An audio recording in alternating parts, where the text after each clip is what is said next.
Excellent début de semaine à toutes et à tous, mesdames et messieurs. Merci pour votre fidélité à l'AFM Télévision. Bienvenue dans cette grande édition du journal.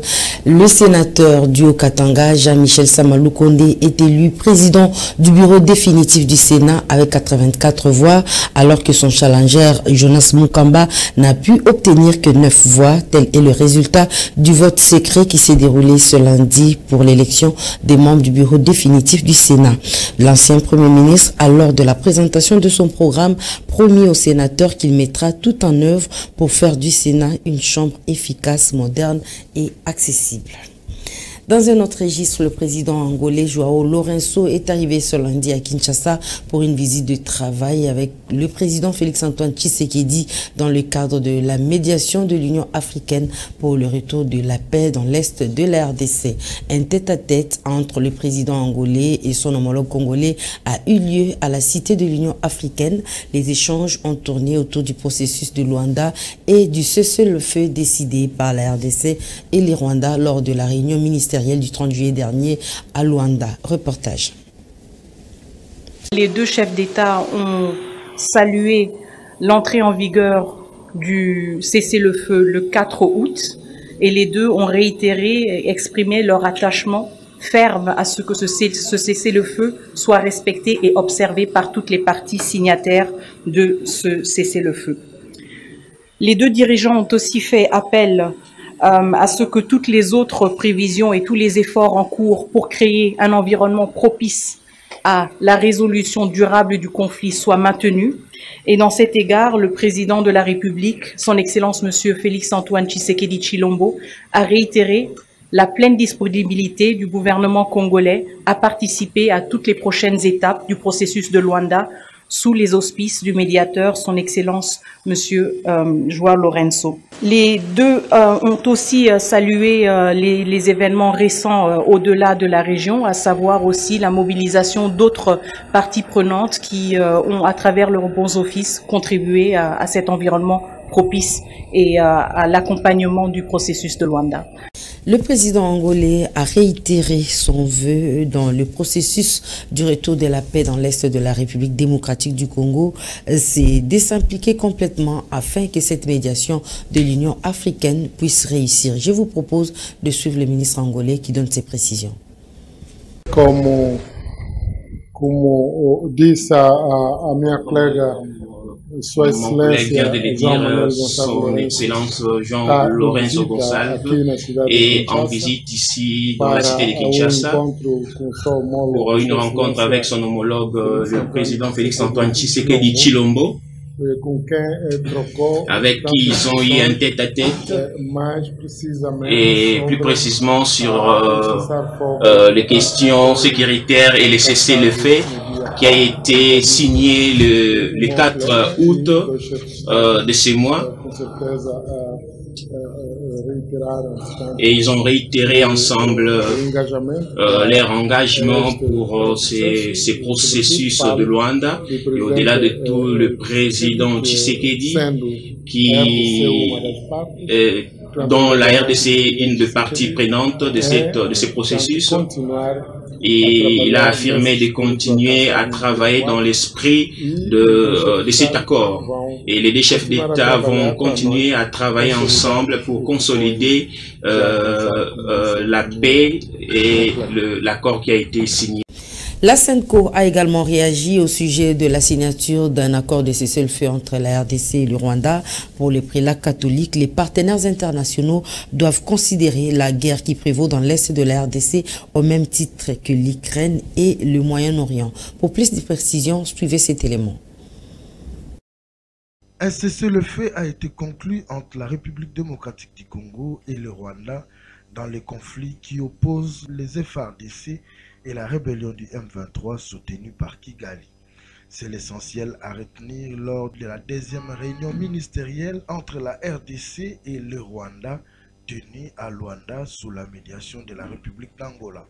Selon la présidence angolaise, cet accord est entré en vigueur depuis le dimanche 4 août 2024. Pour la conférence épiscopale nationale du Congo, SENCO en sigle, cet accord atteste que les positions des parties prenantes au conflit ont évolué pour soulager les souffrances des populations dans l'est de la République démocratique du Congo. Toutefois, la CENCO rappelle qu'il ne s'agit pas du premier accord trouvé dans le cadre de la crise sécuritaire dans l'est de la RDC.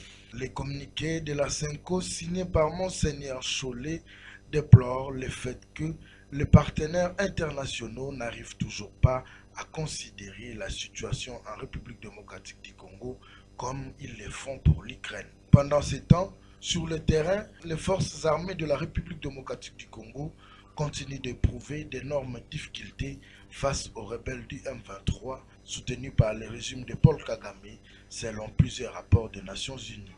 Malgré le cessez-le-feu obtenu grâce à la médiation angolaise dans l'objectif de faire taire les armes, ce mouvement rebelle soutenu par Kigali continue sa conquête des localités et villages dans la province du Nord Kivu. Tergiversation au sein de l'UDPS pendant que la convention démocratique du parti a, au cours d'une session extraordinaire, élevé Augustin Kabouya de sa fonction de secrétaire général. Le camp Kabouya a rejeté cette décision des déchéances. Entre-temps, d'autres voix s'élèvent également au sein du parti pour dénoncer la mégestion du secrétaire général accusé de renoncer aux idéaux de l'UDPS. Dans un autre registre, à quelques jours de la rentrée scolaire, les enseignants exigent un salaire minimum de 500 $ américains et au taux du jour. C'était à l'issue d'une assemblée générale des syndicats des enseignants. Pour plus de précisions, suivez cet élément d'Alain Goma.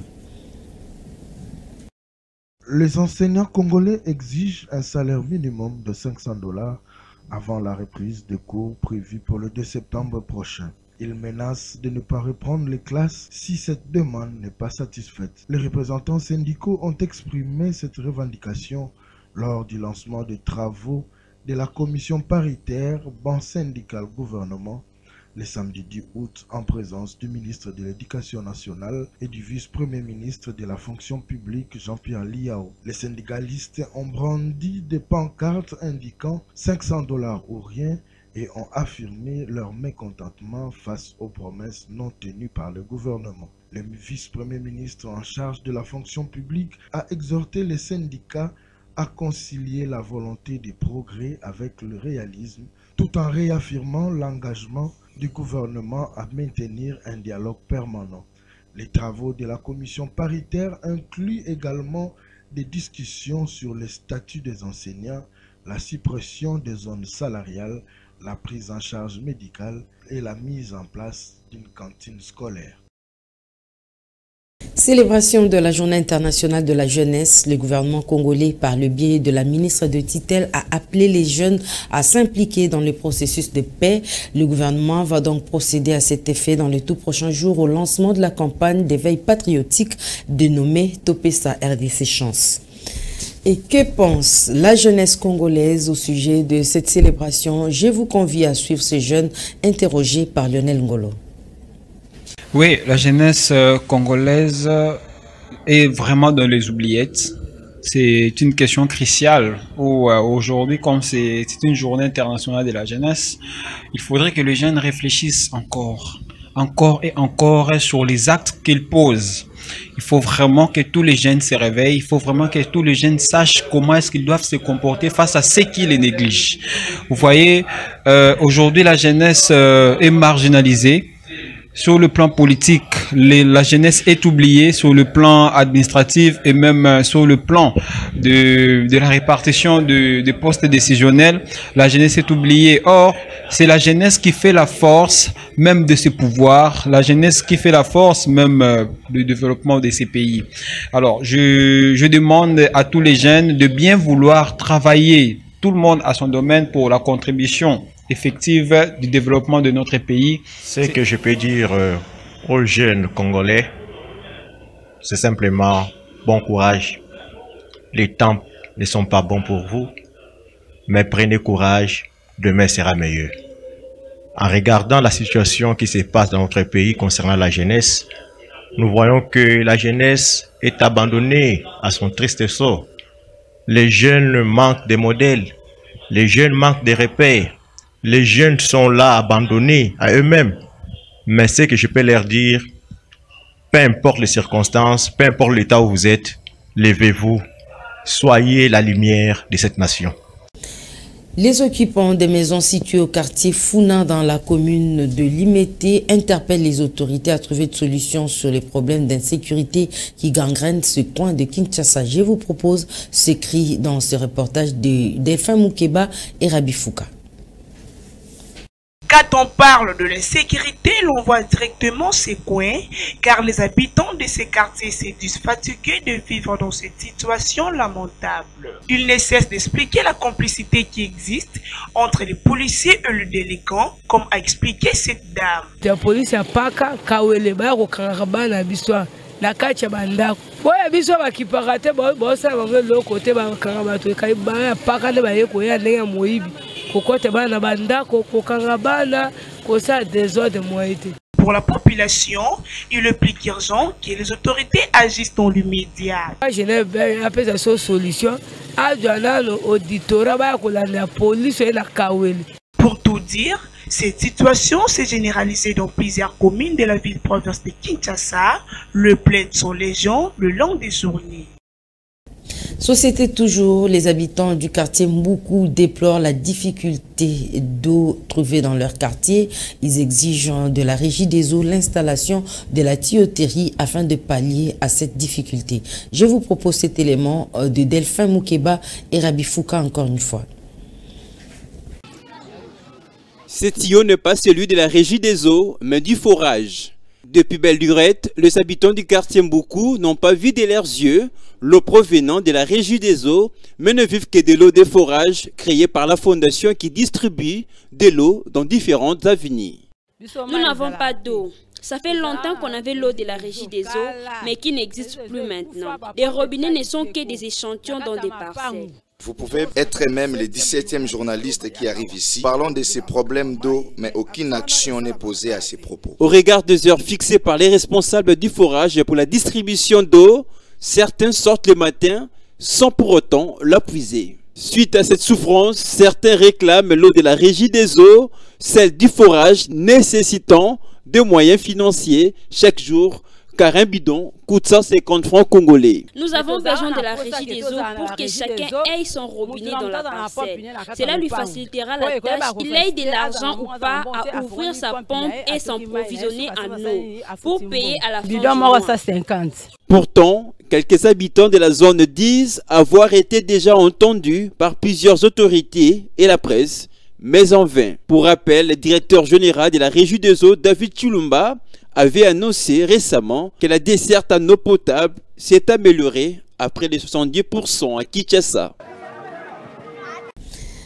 Au chapitre de la religion, son éminence l'ambassadeur Mangele Silubasa, chef suprême de la confession religieuse des églises autochtones traditionnelles Bangunza PV Alongo, poursuit la sensibilisation sur le moratoire du ministre de la Justice. Pour ce lundi 12 août 2024, il était question d'apporter la lumière aux chefs spirituels et représentants légaux sur la procédure à suivre pour être identifié et reconnu par l'État congolais. Fifi Kalumbwe et Torres Atibou. Le chef de la confession religieuse des églises autochtones traditionnelles Bangunza PV Alongo, son éminence Mangele Silubasa, ne se lasse pas à taper du poing sur la table en vue de redynamiser sa confession pour la valeur du ngouzisme. À travers cette réunion importante, son éminence Mangele Silubasa, numéro 1 de la CRIETBM, a rappelé aux représentants légaux et chefs spirituels l'importance de se conformer aux prescrits de la loi selon le ministre de la Justice. Matière bien assimilée par les représentants légaux et chefs spirituels présents à la réunion qui invitent leurs pairs à la raison. Tozala qui était na réunion na biso na président na biso chef suprême Mangele si réunion ya lelo ya mutu ezala qui était koyeba dernière décision il y a chef nabiso il y a justice Costa Mutamba yango était réunion bit ya réunion zala ki lelo pour était toya était toyoka dernière maloba il y a ministre la justice Costa Mutamba yango de réunion toyela ki mukola lelo bon réunion nabiso lelo bangunze salaki par rapport ya ba décision finale o ya ministre la justice Costa Mutamba o ezopesa pona ba église elengeni to même la ba église na biso parce que ba église na biso mingi eza en ordre te ba tie ordre po ete totambola malamu na ndenge l'État azolinga tomemela ba église na biso parce que église comme makambo eza mingi. Il faut tozala na personnalité juridique na arrêté ministériel. Pour ne pas être surpris par la décision du ministre à ce sujet, il est demandé de respecter ceci. Donc, awa, mesure et lobby boyeke, tango, église, ngomba et sengi personnalité juridique, alors, ministère de la justice, conforme, n'andenge ya loi numéro 004, article 432, il faut basa la procès verbal, il y a enquête de viabilité. Bah, là, ce qui est sika oyo, et bongi na lingomba, bo école les awanate, est-ce que toilette les allées, ainsi de suite. Voilà, bien, toutes les associations sans but lucratif ayant autrefois obtenu le numéro folio F92 sont tenues de se conformer à la loi en obtenant la personnalité juridique dans un délai supplémentaire de 3 mois à dater de ce jour. Awa, baye oyo, bazwaki ba F92 baza sorte mi balé. Moutoumousous a déposé dossier dans un statut légalisé dans le ministère de la Justice. A celui qui a vu accusé des réceptions, va bien folio 92 F92. A zongi nandab. Mais à qui n'a eu que ça examen il y a CNPPT, à qui n'a eu que foot à frais de l'État, à qui n'a eu que soit casier judiciaire. Nandengo na soki oza na catégorie wana na niveau wana seke F92 dayo ekuyaki na mutu. Son éminence Mangele Silubasa, président général, chef suprême et chef de la CREETBM, va droit au but pour rappeler les conséquences d'être en règle avec l'État, c'est-à-dire redynamiser les secteurs des associations sans but lucratif.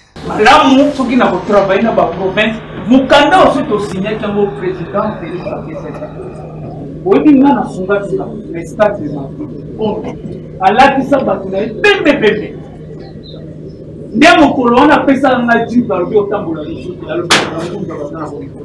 Oto ko balobi fo batbaza le bengi. Nana bengi bambumza baya bato liloba o. Soki makamboza na liloba fo ba televisi. Pesa ni nomo bontingi loba fo. Ona pesa journaliste biso tonda otingela. Bembe batriko. Batu batata ba televisi nga lobi bambumza na tsabo.